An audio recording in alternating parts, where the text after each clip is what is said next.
ఒకరికి ఒకడు, ఒకరి పట్ల ఒకరు అనేటువంటి అంశమును మనము నేర్చుకోబోతున్నాం.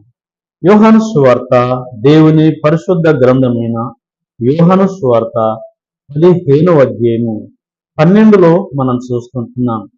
నేను మిమ్మును ప్రేమించిన ప్రకారము మీరును ఒకరిని ఒకరు ప్రేమించవలననుటయే నా ఆజ్ఞని ప్రభు పలుకుతుంది. ప్రభు మనల్ని ప్రేమించాడు, నిన్ను ప్రేమించాడు, నన్ను ప్రేమించాడు, మనలందరినైనా ప్రేమించాడు. మనం బలహీనులమై ఉండగా మనల్ని ప్రేమించాడు, మనం శత్రులమై ఉండగా మనల్ని ప్రేమించాడు. ప్రేమించి తన కుమారుడైన క్రీస్తు ప్రభును మన నిమిత్తమై ఈ భూలోకమునకు పంపించాడు.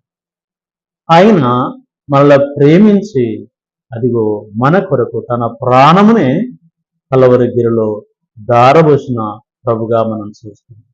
అయితే ప్రభు అంటున్నాడు, నేను మిమ్మల్ని ప్రేమించాను కాబట్టి మీరు కూడా ఒకరి పట్ల ఒకరు ప్రేమ భావన కలిగి ఉండండి, ప్రేమ చూపండి అని ప్రభు తెలుపుతున్నారు. ఈనాడు ప్రేమ చాలా కరువైపోయింది.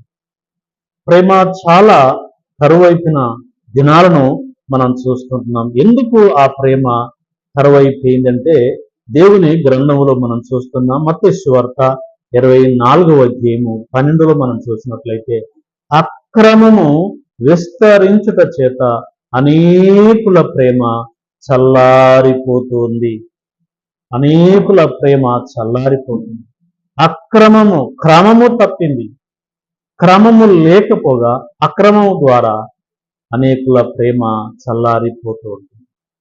కుటుంబంలో తల్లి ధనుల పట్ల పిల్లలకు తల్లిదండ్రుల పట్ల, భార్య భర్తల పట్ల, భార్య పైన భర్తకు, భర్త పైన భార్యకు, అన్న తమ్ముల పైన, తమ్ములు అన్నల పైన, అక్క చెల్లెల పైన, చెల్లెలకు అక్కల పైన, ఇలాగ ప్రతి ఒక్కరి మీద ప్రేమ నేటి దినాల్లో దూరం అయిపోతుంది. కారణం ఏంటంటే అక్రమము విస్తరించుతున్నది. క్రమము లేదు, అక్రమము విస్తరిస్తుంది. కాబట్టి అక్రమము ద్వారా క్రమము దెబ్బతిని ఆ యొక్క ప్రేమ దినదినము చల్లారిపోతుంది. అసలు ప్రేమనే లేకుండా అయిపోతున్నటువంటి విధానాన్ని మనం చూస్తున్నాం. అందుకే ప్రభు అంటున్నాడు, నేను మిమ్మల్ని ప్రేమించిన ప్రకారంగా మీరును ఒకరి పట్ల ఒకరు ప్రేమ కలిగి ఉండుడి అనే సంగతులు అక్కడ మనం చూస్తున్నాం. ప్రేమ అనేకమైన దోషములను మరి కప్పివేయును అనే సంగతులు మరి మొదటి పేతురు రాసిన పత్రికలో ఆ మాట మనం చూస్తాం. 4వ అధ్యాయము 8వ వచనంలో చూసినట్లయితే, ప్రేమ అనేక పాపములను కప్పివేయును. కనుక ప్రియ ప్రభు మన పాపాన్ని కప్పివేశాడు, మన పాపం ఇక కనబడకుండా చేశాడు. ఆయన రాజ్యానికి వారసులుగా, వక్తుదాలుగా మనల్ని చేశాడు. మనం కూడా ప్రేమ కలిగి ఎవరైనా మన పట్ల పాపము చేసినట్లు ప్రభు దృష్టిలో ఉన్నట్లయితే అదిగో వారిని క్షమించే వారంగా, మనం ఒకరినొకరు ప్రేమించే వారంగా ఉండాలని ప్రేమతో మనం చేసిన ప్రేమ ద్వారా దేవుని యొక్క దీవెనలు మనం పొందుకుంటాం.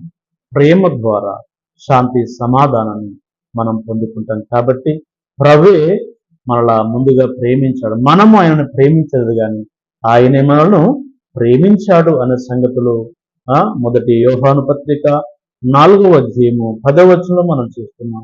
ప్రభువే మనల్ని ప్రేమించి తన కుమారుని ద్వారా మన పాపములకు విరుగుడు ప్రాయశ్చిత్తం కలుగునట్లు ప్రభు చేశాడు. కాబట్టి మనము కూడా ఒకరి పట్ల ఒకరం ప్రేమ కలిగి ప్రభుకు మహిమకరంగా, అనేకులకు దీవెనకరంగా, ఆశీర్వదకరంగా ఉండాలి. ప్రభు మన పట్ల ప్రేమ చూపాడు కాబట్టి మనం కూడా ఇతరుల పట్ల ప్రేమ చూపుటకు మన వంతు పట్టుదల, బాధ్యత, భారం కలిగి ముందుకు సాగుదాం. God bless you. ప్రార్థన. జీవం కలిగిన మా తండ్రి, స్తోత్రములు చెల్లిస్తున్నాం. మీరు మమ్మను ప్రేమించిన ప్రకారంగా మేమును ఒకరి పట్ల ఒకరు ప్రేమ గుణము కలిగి ఉండాలని మీ లేఖనాల్లో రాయించిన విధానం కొరకు స్తోత్రాలు. యోహాను 15:12 ప్రకారంగా మేము కూడా ప్రేమ కలిగి ఉండటం ద్వారా మీ దీవెనలు, ఆశీర్వాదాలు, ఆత్మ శాంతి, నెమ్మది పొందుకుంటాం. కాబట్టి క్రమము అవసరము. ఎక్కడ అక్రమము విస్తరిస్తుందో అక్కడ క్రమము ఉండదు.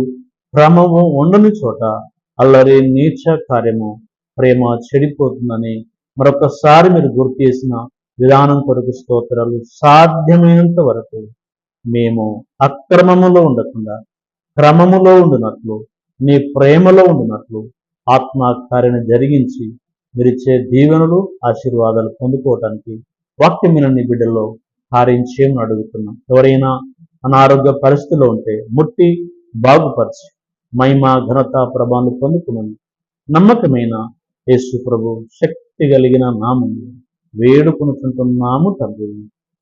ఆమేన్. Thank you. గాడ్